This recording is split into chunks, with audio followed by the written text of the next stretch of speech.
বঙ্গবন্ধু কন্যা শেখ হাসিনার কাছ থেকে এটা আশা করেছিলাম? কখনোই না। কারণ তিনি বিরোধী দলে থাকতে উনি গণতন্ত্রের কথা বলেছেন, গণতন্ত্রের জন্য লড়াই করেছেন।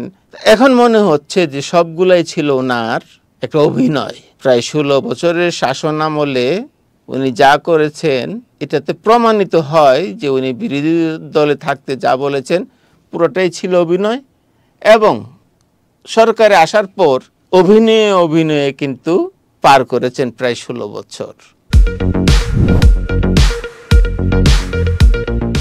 দর্শক মণ্ডলী, আমন্ত্রণ, শুভেচ্ছা মানবজমিনের নিয়মিত আয়োজন নিউজ অ্যান্ড ভিউজ অনুষ্ঠানে। আপনাদের সঙ্গে আছি আমি লুৎফর রহমান। স্টুডিওতে আছেন মানবজমিনের জয়েন্ট এডিটর শামীমুল হক। জনাব শামীমুল হক, আপনাকে আমন্ত্রণ জানাচ্ছি আলোচনায়। ধন্যবাদ আপনাকে। দর্শক, কিছুটা বিরতি দিয়ে আজকে আমরা আলোচনায় এসেছি। গত 5ই আগস্ট ছাত্র জনতার নজিরবিহীন বিপ্লবের মাধ্যমে বাংলাদেশ নতুন একটি যুগে প্রবেশ করেছে। 16 বছরেরও বেশি সময় স্থায়ী একটি সরকারের পতন হয়েছে। ছাত্র জনতার কাঙ্ক্ষিত একটি সরকার, অন্তর্বর্তীকালীন সরকার শপথ নিয়ে এক মাস পার করেছে। গত 1 মাসে সরকার কি করেছে এবং তাদের প্রতি আমাদের মানুষের কি প্রত্যাশা ছিল, এসব বিষয় নিয়ে আজকে আমরা আলোচনা করব। পাশাপাশি ছাত্র জনতার দাবি অনুযায়ী দেশে যে সংস্কার হওয়া প্রয়োজন এবং যে সংস্কারের দাবি উঠেছে, এইসব বিষয়ে আমরা আজকে আলোকপাত করব, আলোচনায় যাচ্ছি। শুরুতেই বলতে হয় আপনার বিগত সরকারের কথা, স্বৈরাচারী সরকারের কথা। বিশ্ব মিডিয়া যাকে নিষ্ঠুরতম স্বৈরাচার বলে আখ্যা দিয়েছেন। বাংলাদেশের সংবিধানকে এমনভাবে বিগত সরকার 2008 সালের পরে এমনভাবে কাটাছেঁড়া করা হয়েছে সংবিধানকে, যে সংবিধানই ওই সরকারকে স্বৈরাচার হতে বাধ্য করেছে।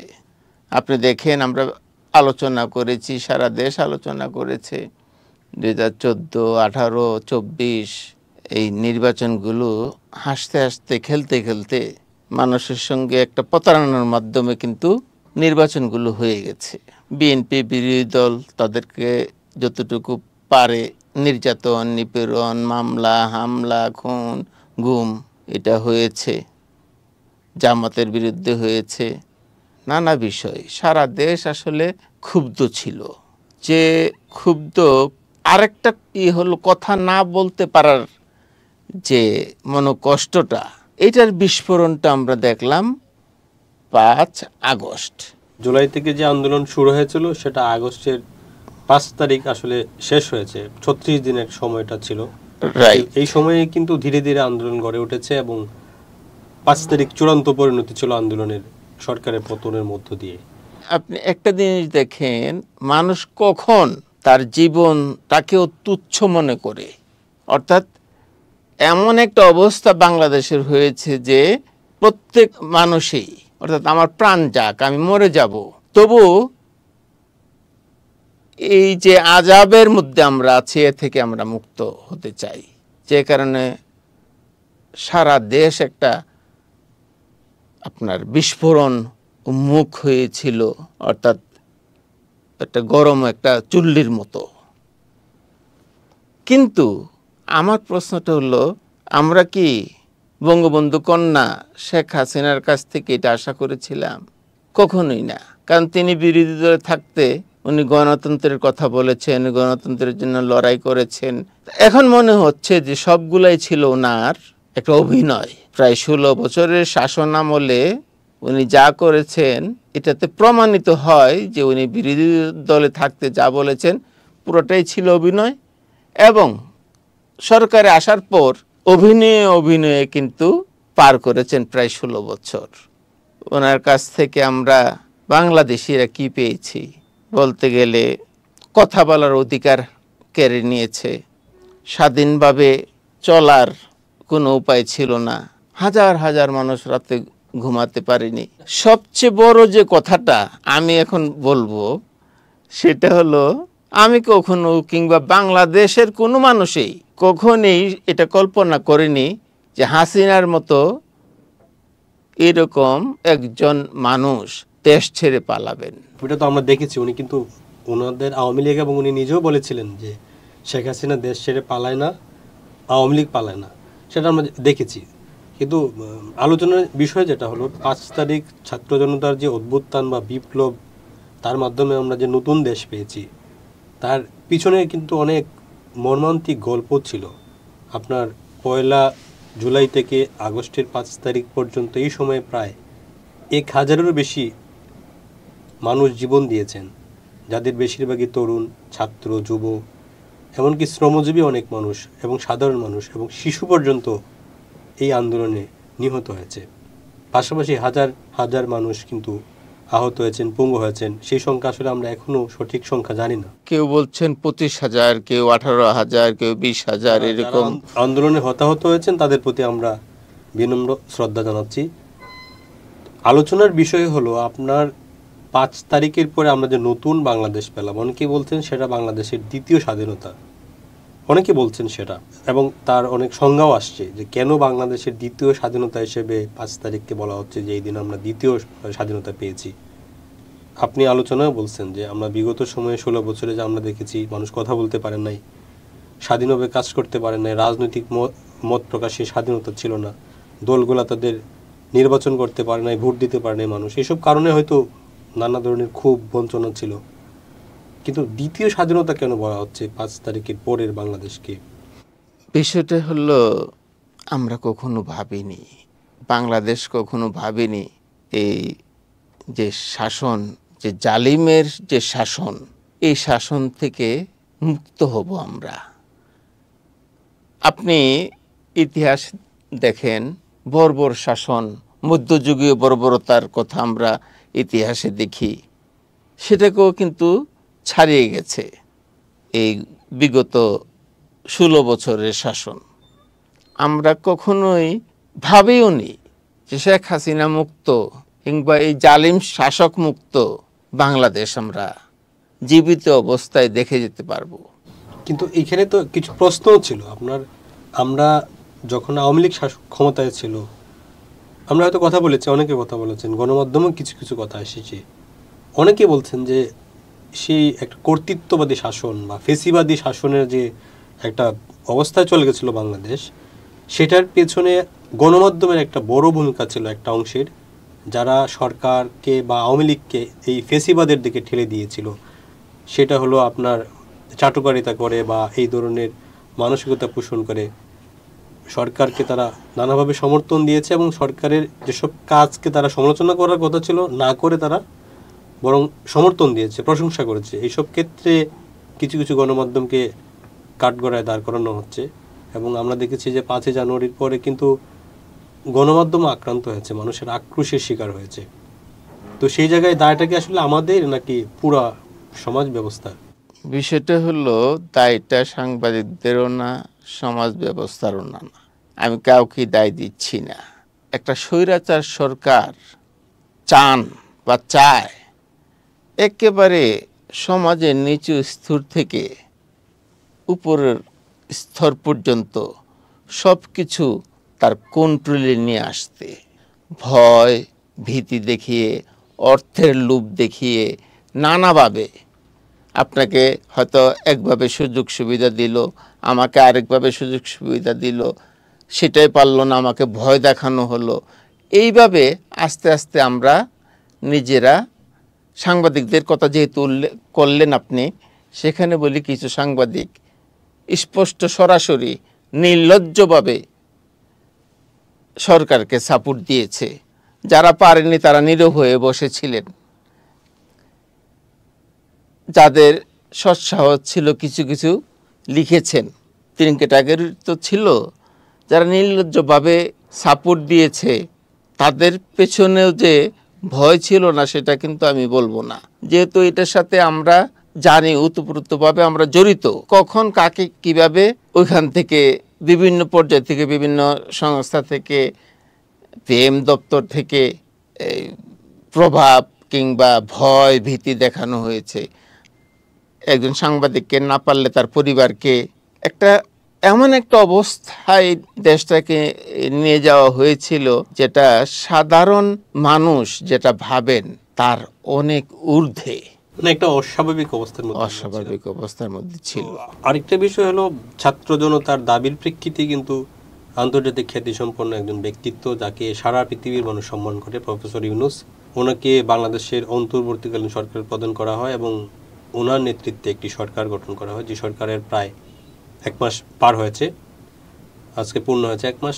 তারপর তো 1 মাসে ওনাদের যে কাজ ছিল, আসলে বাংলাদেশ 5 তারিখ বা পরবর্তী সময়ে কিন্তু একটা বিশৃঙ্খল অবস্থায় চলে গিয়েছিল এবং নানা খাতে একটা বিশৃঙ্খল অবস্থা তৈরি হয়েছিল। ওনারা সেই বিশৃঙ্খলা সামাল দেওয়ার চেষ্টা করছেন, পাশাপাশি লুটপাটের কারণে আমাদের অর্থনীতি যে একটা বিপর্যয়কর অবস্থায় পড়েছিল সেটাকে টেনে তোলার চেষ্টা করছেন তারা। 1 মাসে তারা কিছু সংস্কারের কাজে হাত দিয়েছেন এবং সামনে আরও কিছু সংস্কার তারা করবেন। নানা ধরনের সংস্কারের প্রয়োজন এবং রাষ্ট্র সংস্কারে তারা একটা রূপরেখা ঘোষণা করার কথা তাদের। এর পাশাপাশি হলো একটি গ্রহণযোগ্য নির্বাচন তাদের মূল কাজ, সেটা তারা করবেন। এই কাজগুলো তাদের সামনে, অনেকে বলছেন নানা চ্যালেঞ্জ, আবার তাদের যে কর্মকাণ্ড 1 মাসে সেটাকে অনেক ইতিবাচক অনেক কিছু দেখছেন, যে বাংলাদেশে পরিবর্তনের হাওয়া লেগেছে এবং সেটা সামনে যদি তারা এগিয়ে নিতে পারেন তাহলে হয়তো বাংলাদেশ আসলেই একটা নতুন বাংলাদেশ হিসেবে আত্মপ্রকাশ করবে। নতুন সরকারের 1 মাস নিয়ে, মানে আসলে 1 মাস মূল্যায়নের সময় না, তারপরও যেহেতু অন্তর্বর্তীকালীন সরকার, তারা তো খুব বেশি দিন থাকবেন না, তাদেরকে সময়ের একটা লিমিটেশন আছে। সেই জায়গায় 1 মাস তারা কি করলেন এবং সামনে আমাদের প্রত্যাশাটা আসলে কি তাদের প্রতি? দেখুন, 1 মাস বেশি সময় নয় যেটা আপনি বললেন, কিন্তু আমার কাছে এই বর্তমান অন্তর্বর্তীকালীন সরকারের 1 মাসকে আমার কাছে মনে হয়েছে যে ওনারা এই সময়ে যে কাজগুলো করেছেন প্রতিটা কাজই বাংলাদেশের কল্যাণে, জনগণের কল্যাণে কাজ করেছেন এবং ওনাদের যে মন মানসিকতা সেটাও বাংলাদেশের কল্যাণের জন্য। ছোট্ট একটা উদাহরণ দিই, দুবাইতে যে 57 জন, এটা সংস্কারের বাইরের কথা বলছি, আমরা কোন জায়গাটায় আছি বাংলাদেশটা এই মুহূর্তে সেটা বোঝানোর জন্য 57 জন শ্রমিককে, বাংলাদেশি শ্রমিককে সেই 5 আগস্টের সেই আমাদের বিপ্লবে অংশ হিসেবে তারা সেখানে জনসভা কিংবা মিছিল করেছিল, যে কারণে তাদেরকে সাজা দেওয়া হয়েছিল।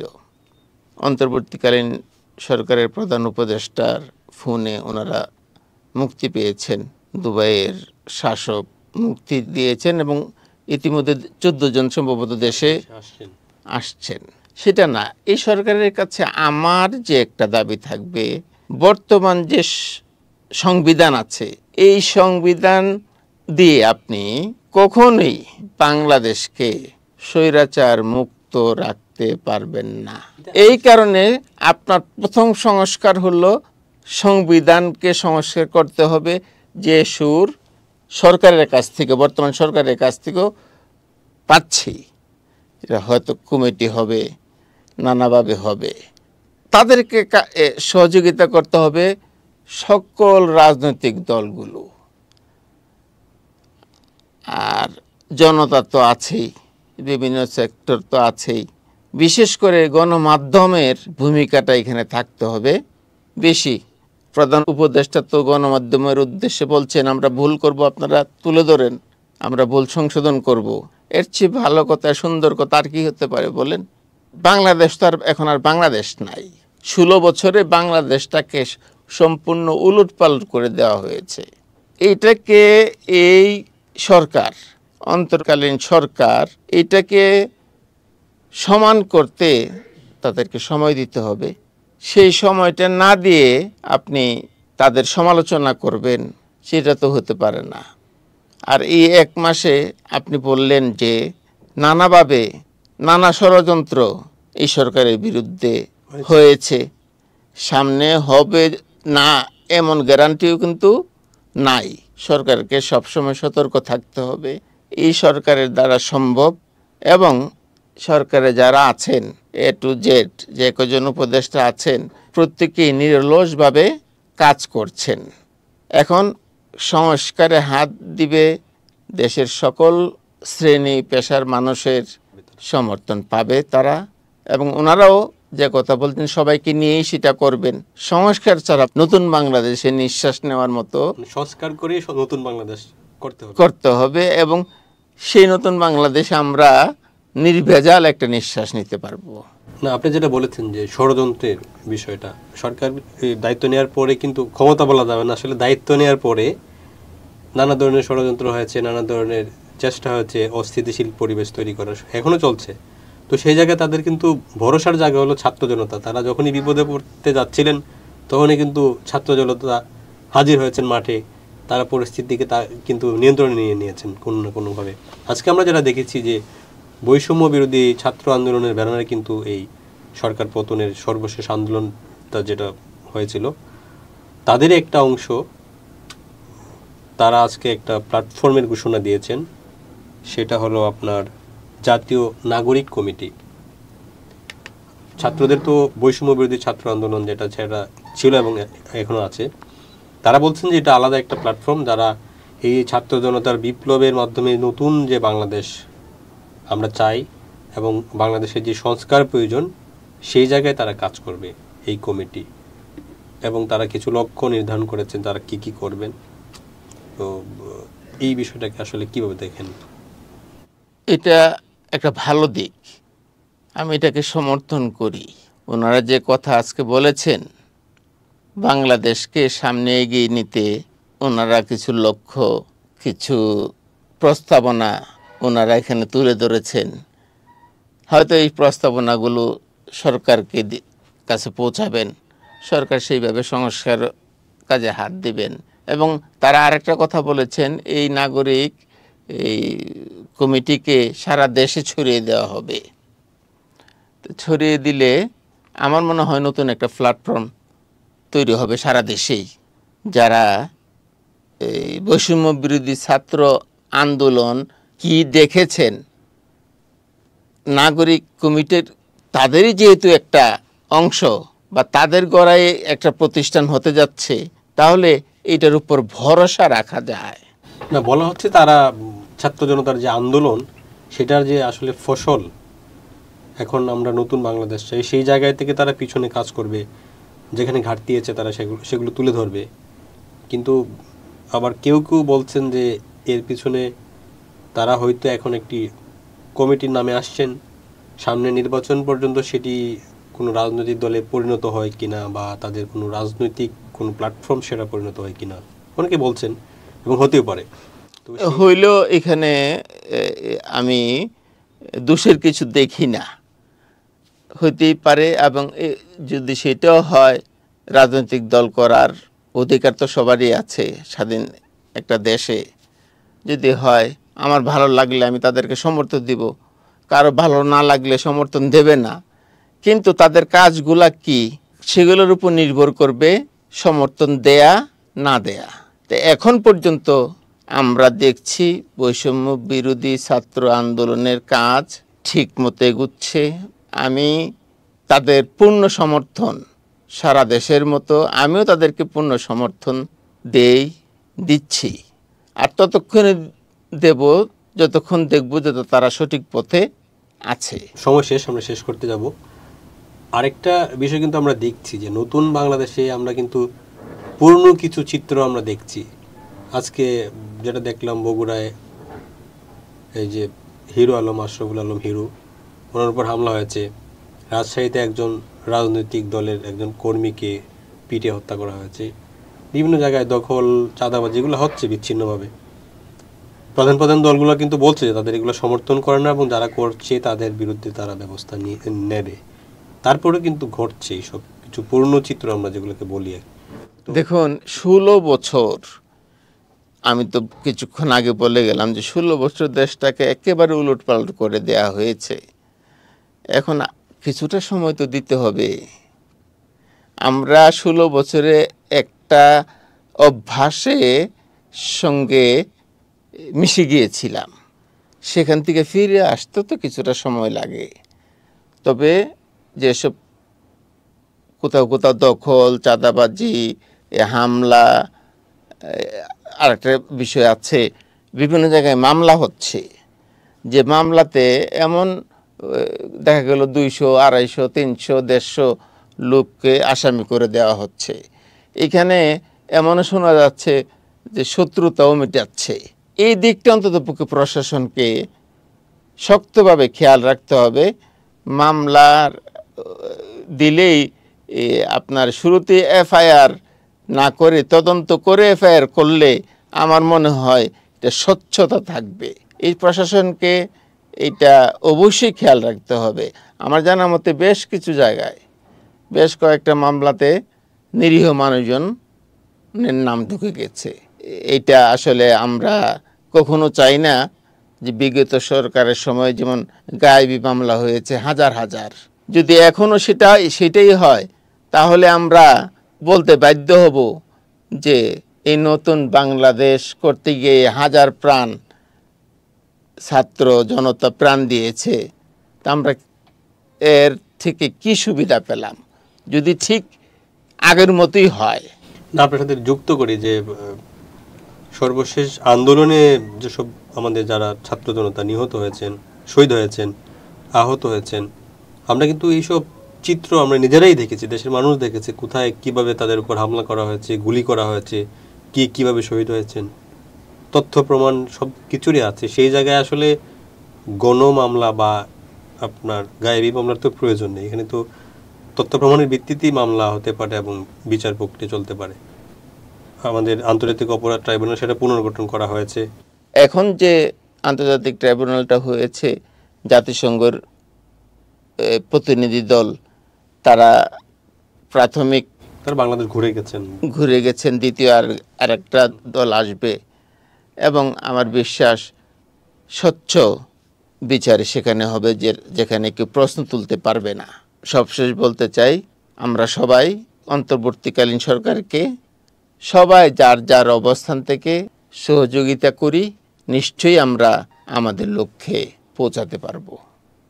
দর্শক, আজ এ পর্যন্তই। দেখা হবে আগামী পর্বে।